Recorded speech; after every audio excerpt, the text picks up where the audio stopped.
జై శ్రీరామ్ మిత్రులారా, నేను ఈరోజు టీఆర్ఎస్ పార్టీ ప్రస్థానం అంటే ఇప్పుడు తెలంగాణ రాష్ట్రం ఏర్పడి 10 సంవత్సరాలు పూర్తయింది. ఉత్సవాలు కూడా జరుపుకున్నారు. ఇప్పుడు ఈ టీఆర్ఎస్ వాళ్ళు వాళ్ళ పార్టీని పేరు మార్చుకొని అంటే భారత రాష్ట్ర సమితి అంటే దాని అర్థం అంటే భారతదేశంలో మొత్తం మేము పోటీ చేస్తామని ఇక్కడ మన మహారాష్ట్రలో చాలా ప్రయత్నం చేశారు. కోట్ల రూపాయలు ఖర్చు పెట్టారు. వందల కార్లతో ర్యాలీలు తీశారు. వేల బ్యానర్లు కూడా తీశారనమాట.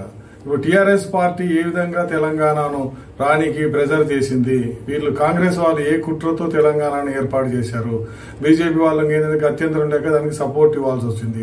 అప్పుడు చట్టం ఏ విధంగా పాస్ చేశారు, తర్వాత ఏ విధంగా తెలంగాణ ఏర్పడిన తర్వాత తెలంగాణ ప్రజలకు నిజంగా ఏమైనా మేలు జరిగిందా, అది ఈ రోజు నేను చెప్పదలుచుకున్నాను. ఇప్పుడు టీఆర్ఎస్ వాళ్ళు బీఆర్ఎస్ అయినారు కదా, ఆ పార్టీ పరిస్థితి ఏంటి, ప్రజలు నిజంగా ఆదరిస్తారా? ఇంత ద్రోహం చేసిన పార్టీకి తెలంగాణ వాళ్ళను చాలా వరకు ఆర్థికంగా నష్టపరిచారనమాట ఈ బీఆర్ఎస్ పార్టీ వాళ్ళు. వాళ్ళ ఆస్తులేమో పెరిగిపోయినాయి రకరకాలుగా కూడా. వాళ్ళు వందల కోట్ల రూపాయలు, వేల కోట్ల రూపాయలు ఇదంతా కూడా వాళ్ళు సంపాదించుకున్నారు. వాళ్ళ పార్టీకే 1500 కోట్ల రూపాయల చందాలు వచ్చినాయి. అంటే ఎంత సంపాదించిండాలో ఆ చందాలు ఇచ్చిన వాళ్ళు ఏ విధంగా టీఆర్ఎస్ పార్టీ వాళ్ళు ఆంధ్ర ప్రజలను ఏ విధంగా దూషించారు, ఏ విధంగా నిందించారు, ఏ విధంగా అవమానించారు అనేది ఈరోజు అంతా చెప్పుకుందాం. తర్వాత టీఆర్ఎస్ బీఆర్ఎస్ పార్టీ వాళ్ళ గతి ఏంటి రాబోయే కాలంలో, వాళ్ళు నిజంగా సర్వైవ్ అవుతారా, అంటే నిజంగా వాళ్ళు స్థిరంగా ఉండగలరా లేక కనుమరైపోతారా అనేది కొన్ని చెప్పదలుచుకున్నాను. ఆంధ్ర కుక్కల్లారా 24 గంటలకు కాల్ చేసి పని చెప్పి తన్నెల కొడతాను. అసలు మీ మోకాలకు బిర్యానీ వండేస్తుందా, పెండలాగా ఉంటుంది నేను లంకల పుట్టిన అన్ని రాక్షసులు వీడోవాడు వీడికదే మాట్లాడతాడు, వాడికదే మాట్లాడతాడు కదా. ఈ విధంగా మాట్లాడి ఆంధ్ర ప్రజలను అవమానం చేశాడు అనమాట. ఈ తెలంగాణ ప్రజలను రెచ్చగొట్టాడు అనమాట. ఆంధ్ర ప్రజలు మన నీళ్లు దోచుకుంటున్నారు, తర్వాత మనం కట్టిన పన్నులన్నీ కూడా వాళ్ళకే వెళ్తున్నాయి, తర్వాత ఉద్యోగాలన్నీ కూడా వాళ్ళే దోచుకుంటున్నారు, మనకేం రావడం లేదు అని ఈయన ఏదో 602 జీవో గాని ఇంకా రకరకాల గురించి ఏదో ప్రస్తావించాడు. తర్వాత దానివల్ల ఏమవుతుంది, తెలంగాణలోనే ఇక్కడ హైదరాబాద్ లో ఉద్యోగం చేసేవాళ్ళు దూర ప్రాంతాలకి పోవాల్సి వచ్చింది. ఇదంతా కూడా ఎందుకంటే తెలంగాణ రాష్ట్రం వస్తే కన్నా నేను ఒక్కడిని దోచుకుంటాను, మా కుటుంబం దోచుకుంటాను అనేది లోపల అభిప్రాయం. కానీ బయటికి ఏంటంటే ప్రజలకంతా నేనేదో మేలు చేస్తాను అని అనుకున్నాడు అని చెప్పాడు. ప్రజలు కూడా అదే అనుకున్నారు. కానీ నిజానికి ఏం జరిగింది ఇప్పుడు చూస్తున్నారు కదా, 8 లక్షల కోట్ల అప్పు పెట్టేసి ఆయన హాయిగా కూర్చున్నాడు. వాళ్ళ పార్టీకి ఏమో 1500 కోట్ల నిధులు వచ్చినాయి. అంటే ఇంత ఘోరంగా పరిపాలిస్తున్నా కూడా ఎవరు పట్టించుకోవడం లేదనమాట. ఏమో నిజంగానే వీళ్ళు ఆంధ్ర వాళ్ళు అంటే ఇక్కడ కూలీలు అనమాట, ఇక్కడ బిల్డింగ్ కట్టే కూలీలు కానీ, హోటల్లో పనిచేసే వర్కర్లు కానీ, చిన్న టీ హోటళ్లు నడిపే వాళ్ళు, లేకుంటే ఇది కూరలు అమ్ముకునే వాళ్ళు, ఇట్లా అన్నమాట. వీళ్ళంతా కూడా దోచుకునే వాళ్ళంట. ఎవరు దోచుకున్నారో ఏమో మరి. ఇట్లా రకరకాలుగా కూడా హింస అనమాట. అంటే ఈయనకు నోటికి ఏదొస్తే అది మాట్లాడడం. ఇప్పుడు కూడా ఈ మధ్య కూడా రకరకాలుగా మాట్లాడితే ఎలక్షన్ కమిషన్ అయింది, నువ్వు నోరు మూసుకోపోయి 2 రోజులు అని చెప్పారు అనమాట. అంటే ఈయన నోటికి అడ్డు అదుపు లేకుండా పోయింది. ఈయనకు తాళం వేసే వాళ్ళు కూడా అదే అనమాట. తర్వాత ఏం జరిగింది, తెలంగాణ రాష్ట్రం ఏర్పడిన తర్వాత ఈయన ఏంటంటే అన్ని ఉచిత పథకాలే పెట్టేశాడు అనమాట. ముందు రైతు బంధు అన్నాడు, రైతులకు 5,000 ఎకరాకు, అంటే 2 సార్లు, అది కూడా ఒకసారి కాదు. అట్లా రకరకాలుగా ఈయన ఉచిత పథకాలు, గొర్రెల పథకం అన్నాడు. తర్వాత దళిత బంధు, బీసీ బంధు, మైనారిటీ బంధు, మైనారిటీలకు విదేశాలకు పోతే డబ్బులు ఇవ్వడము, ఇంకా ఎన్నో పెన్షన్లు పెంచేశాడు. 1000 నుంచి 2000 చేశాడు. ఇప్పుడు 2000 నుంచి ఇంకా ఎంత పెద్దగా పెంచుతారో ఏమో. ఇప్పుడు వేరే రాష్ట్రంలో ఎట్లయినా రకరకాలుగా చేస్తున్నారు కదా, మనం కూడా అట్లనే ఉచిత పథకాలు ఇవ్వాలా అని. అంటే కాంగ్రెస్ పార్టీ ఇక్కడ కర్ణాటకలో ఇచ్చింది, మేము కూడా ఇచ్చేస్తాము ఇట్లా అనుకున్నారు. 2014లో తెలంగాణ రాష్ట్రం ఏర్పడింది. అది చట్టం ఏ విధంగా పాస్ అయిందంటే తలుపులు వేశారు, కెమెరాలన్నీ బంద్ చేశారు, అయితే చట్టం పాస్ అయిందని చెప్పారన్నమాట. తర్వాత అసెంబ్లీకి తీసుకొచ్చారు, దాన్ని మళ్ళీ వెనక్కి తీసుకెళ్లారు, చట్టంని అమలు చేశారు. తెలంగాణ రాష్ట్రం ఏర్పడింది. రాష్ట్రం 2గా విభజించబడింది. తర్వాత రాజధానిగా అయింది, 2 రాష్ట్రాలు ఉపయోగించుకోవచ్చు హైదరాబాద్ అని చెప్పారు. తర్వాత కొన్ని కేసుల వలన చంద్రబాబు నాయుడు అక్కడికి ఆంధ్రప్రదేశ్కే వెళ్లిపోయినాడు, అక్కడ రాజధాని అమరావతి అని చెప్పి. వీళ్ళు ఏం చేశారు, మేము గెలిచాం కదా, టీఆర్ఎస్ వాళ్ళు 2014 తెలంగాణ తెచ్చింది మేమే అన్నారు, కాంగ్రెస్ వాళ్ళు మేమే తెచ్చింది అన్నారు, అందరూ అదే అన్నారు అనమాట. తర్వాత ఏం జరిగింది, ఈయన వెంటనే రకరకాల ఉచిత పథకాలు ప్రవేశపెట్టాడు. రైతు రుణమాఫీ అని పెద్దది పెట్టాడు అనమాట. అంటే అప్పుడు 25,000 కోట్లు కావాలి దానికి. అంటే రైతులు ఒకసారి రుణమాఫీ చేస్తే ఏంటంటే నెక్స్ట్ మళ్ళీ ఎవడో ఒకడు వస్తాడు, ఏ తలమాసినాడు మనకు వస్తాడు, కంపల్సరీ మనకు కూడా మాఫీ చేస్తాడు, ఎన్నికల కోసం ఇది చేస్తారు కాబట్టి ఇదే మనకు మంచిదవుతుందని రైతులు ఎక్స్పెక్ట్ చేస్తారు అన్నమాట. అంచనా వేస్తుంటే వీళ్ళు ఏం చేశారు, రైతు రుణమాఫీ ప్రజలకు విపరీతంగా పన్నులు వేసి తర్వాత సారా ధర కూడా పెంచేశారు. ఇట్లా రకరకాలుగా రిజిస్ట్రేషన్ వాల్యూలు పెంచారు, భూముల వాల్యూ ఇవన్నీ పెంచుకొని అప్పులు అన్ని కూడా తీసుకొచ్చి ఈ రైతు రుణమాఫీ కానీ ఇంకోటి ఉచిత పథకాలకు వీళ్ళంతా ఇవ్వడం మొదలు పెట్టారు. అప్పు మాకు టీఆర్ఎస్ వాళ్ళు ఉంటే గినా అసలు కష్టపడకుండానే డబ్బులన్నీ వచ్చేస్తాయి, డబుల్ బెడ్రూమ్ ఇల్లు, పెన్షన్లు పెరిగినాయి, ఇంకా ఎన్నో అనుకున్నారు. తర్వాత వాళ్ళకు కొంతమందికి 3 ఎకరాల భూమి కూడా ఇస్తామని చెప్పినాడు, ఇవ్వలేకపోయినా మళ్ళీ యూరియా ఉచితంగా ఎన్ని ఎకరాలున్నా సరే యూరియా పంట పొలాలకు ఉచితంగా ఇస్తానని చెప్పేశాడు. గుర్తుపెట్టుకోండి, నేను చెప్తున్నాను, అంత యూరియా అంతా కూడా ఉచితంగా ఇస్తానని 2017లో అన్నాడు. అది సాధ్యం కాదని తెలిసి అన్ని మూసుకొని కూర్చున్నాడు. ఇప్పుడు ఎవరైనా కూడా ఉచిత పథకం అంటే ఎక్కడి నుంచి వస్తుంది? రైతులు రుణమాఫీ చేస్తానన్నాడు, సరే రుణమాఫీ అయిపోయింది. అంతకుముందు మన్మోహన్ సింగ్ చేశాడు, తర్వాత దేవిలాల్ వాళ్ళు చేశారు, ఎంతో మంది చేశారు. అదెంత ఏంటంటే ఆర్థిక భారం అన్నమాట. పెట్రోల్ ధర తగ్గకపోవడానికి కారణం ఏంటంటే ఇదే, ఎక్కడి నుంచో తీసుకొచ్చిన డబ్బులు ఈ రుణమాఫీకి ఇవ్వాల్సి వస్తుంది. పెట్టుబడి పెడితే కానీ ఈ రుణమాఫీ కాదు. అది కూడా ఏదో ఇన్స్టాల్మెంట్ ద్వారా అప్పుడు కొద్దిగా చేసుకుంటూ వచ్చారు. తర్వాత 2018లో ఎన్నికలు జరిగినాయి కదా, అప్పుడు కూడా నేను రుణమాఫీ చేస్తానని చెప్పాడు అనమాట. అంటే ఆ రుణమాఫీ ఎక్కడి నుంచి వస్తాయి డబ్బులని ప్రజలు ఆలోచించలేదు. వెంటనే మళ్ళీ టీఆర్ఎస్ను గెలిపించారు.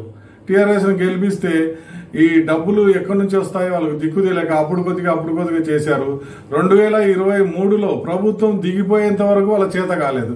చాలా రుణాలు అట్లనే ఉన్నాయి. 1,00,000 లోపల మేము మాఫీ చేస్తామన్నారు. వాళ్ళు ఏంటంటే బ్యాంకులలో వడ్డీ కూడా ఉంటుంది, తర్వాత అపరాధం ఉంటుంది. ఎవరైనా రెన్యువల్ చేయకపోతే అపరాధం వేసేస్తారనమాట, క్రాప్ లోన్స్ ఇట్లా అనమాట. ఎవరు అడిగారు ఇది రుణమాఫీ చేయమని? ఏదైనా కష్టకాలంలో ఉన్న రైతులకు రుణమాఫీ కానీ వడ్డీ మాఫీ కానీ చేస్తే బాగుంటుంది. అంతేగాని ఊరికి తీసుకోండి మేము రుణమాఫీ చేస్తామంటే ఇట్లనే ఉంటుంది. 8 లక్షల కోట్లతో అప్పు పెట్టేసి ఆయన వెళ్ళిపోయినాడు కదా, మళ్ళీ అది అప్పు ఎలా తీర్చాలని ఎవరు అనుకోవడం లేదు. కానీ అది అంతా కూడా ప్రజల మీద భారమే. తెలంగాణ ప్రజలను ఈ టీఆర్ఎస్ వాళ్ళు ఏ విధంగా నాశనం చేశారనేది నేను చెప్తాను, ఆర్థికంగా కానీ ఇంకొక రకం కానీ. ఇప్పుడు 58 సంవత్సరాల నుంచి ప్రభుత్వ ఉద్యోగుల రిటైర్మెంట్ వయస్సును పెంచేశాడు 61 సంవత్సరాలు. ఎవరు అడగలేదు. మళ్ళీ తర్వాత వాళ్ళ జీతాలు కూడా 30% పెంచేశాడు. అంటే ఎక్కడి నుంచి వస్తాయి ఈ డబ్బులు? ప్రజల మీద పన్నులేసే మనము ఇవ్వాల్సి వస్తుంది.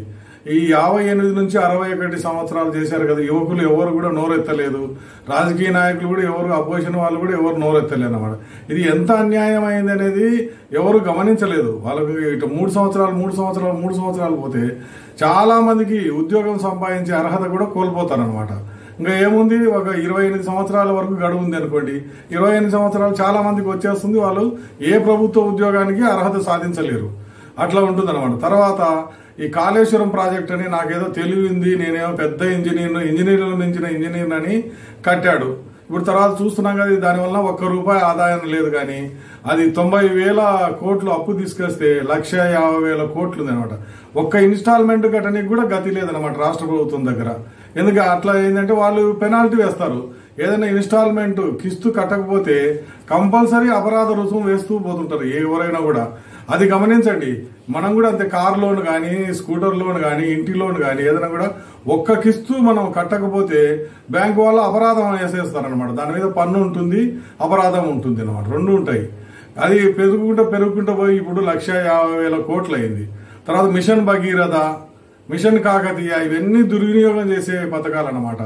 రాష్ట్రాన్ని ఆర్థికంగా చెల్లాచెదరు చేసేసి చిన్నాభిన్నం చేసింది ఏంటంటే ఈ మూడే అనమాట.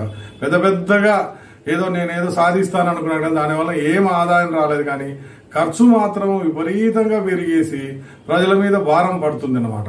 వాళ్ళు చాలా మంది ఏమనుకున్నారంటే ఏదో ఎక్కడి నుంచో డబ్బులు వస్తున్నాయి మనం ఖర్చు పెడుతున్నారు, మనం ఏదో ₹1,00,000 చెరువును రిపేర్ చేద్దాం అనుకుంటే దాన్ని 2-3 లక్షలకు బిల్లు పెట్టుకుంటున్నారు.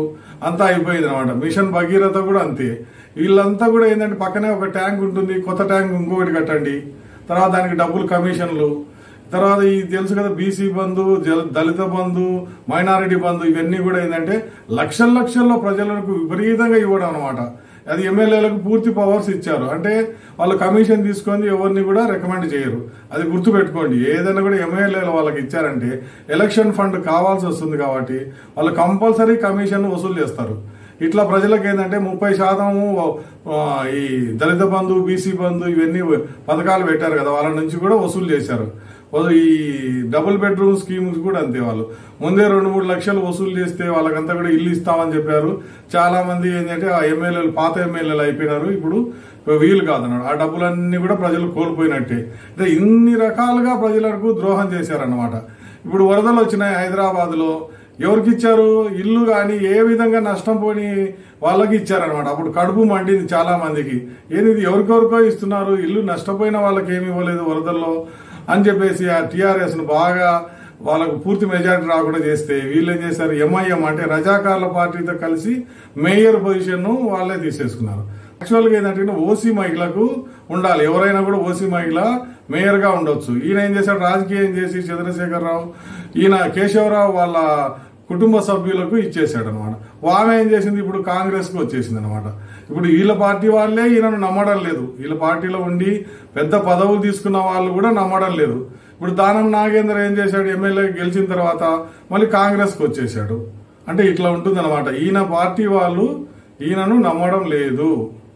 తెలంగాణ ప్రజలు బీఆర్ఎస్ అదే టీఆర్ఎస్ పార్టీ మీద చాలా కోపంగా ఉన్నారు. ఎందుకంటే ఆర్థికంగా తెలంగాణ నాశనం చేశారు, ఉద్యోగాలన్నీ కూడా రాకుండా చేశారు. ఇప్పుడు నీళ్లు నిధులు ఏదో అనుకుని అప్పుడు అన్ని రకరకాలుగా ప్రజలను మభ్యపెట్టారు. నిజానికి ఏ విధంగా జరిగింది? వాళ్ళ ఆస్తులన్నీ ఎక్కువైపోయినాయి. కూతురేమో జైల్లో ఉంది, సారా కుంభకోణం చేసి. ఆమె గురించి వీళ్ళు ఏం పట్టించుకోవడం లేదు. కాబట్టి ఏదో ఇక్కడ కుట్ర జరిగింది. వీళ్ళ కుట్రలో భాగమే తెలంగాణ రాష్ట్రాన్ని కోరుకున్నారు అని ప్రజలకు తెలిసిపోయింది. కాబట్టి ఇప్పుడు నేను ఇంత ముందు కూడా చెప్పాను, బీఆర్ఎస్ పార్టీ నిదానంగా అసలు డిపాజిట్లు కూడా ప్రతి ఎన్నికల్లో కూడా డిపాజిట్లు కోల్పోతుంది అని. రేపు మీకు తెలుస్తుంది కదా, పార్లమెంటు ఎన్నికలు ఫలితాలు వస్తున్నాయి. అందులో మీకు తెలుస్తుంది చాలా మంది వీళ్ళు పార్లమెంట్ ఈ బీఆర్ఎస్ తరఫున పోటీ చేసిన వాళ్ళంతా కూడా డిపాజిట్ కోల్పోతారు. అదే నా అంచనా ప్రకారమే చెప్తున్నాను, నేనేం జ్యోతిష్యం చెప్పలేదు, అంచనా అన్నమాట. ఇప్పుడు మీకు తెలుసు కదా, ఆల్రెడీ ఎంపీ టికెట్ ఇచ్చిన వాళ్ళే బాబు మీకు వద్దు అని నమస్కారం పెట్టేసి ఆ బీఆర్ఎస్ టికెట్ ను వెనక్కి ఇచ్చేశారు. ఖర్చు పెట్టుకోవడం మాకు దండగా, మీకు మీ టికెట్ మీ దగ్గరే పెట్టుకోండి అని. తర్వాత ఎమ్మెల్యేలు కూడా చాలా మంది ఇక్కడ జంప్ అయిపోతున్నారు అనమాట. ఇప్పుడు లాస్ట్ కు చివరికి వచ్చేసరికి బీఆర్ఎస్ లో గెలిచిన వాళ్ళు 39 మంది 40 మంది ఈయన చెప్పాడు కదా, ఈయన వచ్చేసరికి 20 మంది కూడా నాకు తెలిసినంత వరకు ఉండకపోవచ్చు. 20 మంది, ఇంతకుముందు 13 మందిని కాంగ్రెస్ వాళ్ళని కొనుక్కున్నాడు, తెలుగుదేశం వాళ్ళని ఇద్దరిని కొనుక్కున్నాడు, ఇట్లా రకరకాల వాళ్ళని కొనుక్కున్నాడు కదా. తర్వాత ఏంటంటే అదే పరిస్థితి ఈయనకు కూడా వచ్చేస్తుంది అనమాట. ఇప్పుడు ఈయన దగ్గర ఎంతమంది ఉండొచ్చు అంటే నా ఉద్దేశం ప్రకారం చంద్రశేఖరరావు వాళ్ళ పార్టీలో 20 మంది కన్నా తక్కువ ఎమ్మెల్యేలు ఉంటారు. ఎప్పుడన్నా ఇప్పుడు ఎమ్మెల్యేలు ఓటేసినప్పుడు కానీ అప్పుడు తెలుస్తుంది. ఎందుకంటే ఈయన నమ్మడం లేదు ఎవరు కూడా. కాబట్టి బీఆర్ఎస్ పతనము ప్రారంభమైందని అనుకున్నాను. ఎక్కడ కూడా ఒక వార్డు మెంబర్ కూడా ఇతర రాష్ట్రాల్లో వీళ్ళు గెలవలేదు, కోట్లు ఖర్చు పెట్టారు. కాబట్టి బీఆర్ఎస్ పతనము ప్రారంభమైందని నేను నమ్ముతున్నాను. మరి మీరేమనుకుంటారో ఏమో, అది మీ ఇష్టం. ఎందుకంటే ఎవరి అభిప్రాయం ఇక్కడ వాళ్ళకు ఉంటుంది. ఇప్పుడు పరిస్థితులను మనం అంచనా వేశాము. ఆంధ్ర వాళ్ళను విపరీతంగా తిట్టాడు, తర్వాత తెలంగాణ వాళ్ళను ఏదో పైకెత్తేసి ఏదో చేస్తాడని కూడా వాళ్ళకు కూడా ద్రోహం చేశాడు. ఆయన దగ్గర ఇప్పుడు 1000 కోట్లు ఉన్నాయి, ఎక్కడెక్కడ ఫామ్ హౌస్లు ఉన్నాయి, వాళ్ళకంతా చాలా చాలా బంజారా హిల్స్ లో కూడా ఇల్లు అంతకుముందు అద్దె ఇంట్లో ఉన్నారన్న కవిత కూడా బంజారా హిల్స్ లో 2-3 అంతస్తుల ఇల్లు కొనుక్కున్నారు. కాబట్టి వీళ్ళ ఆస్తులు విపరీతంగా పెరిగినాయి. వీళ్ళు కష్టపడింది ఏమీ లేదు, ప్రజలను మభ్య పెట్టారు. కాబట్టి డిపాజిట్లు కూడా రాకుండా ప్రతి ఎన్నికల్లో కూడా ప్రజలు ఓడించడానికి సిద్ధంగా ఉన్నారు.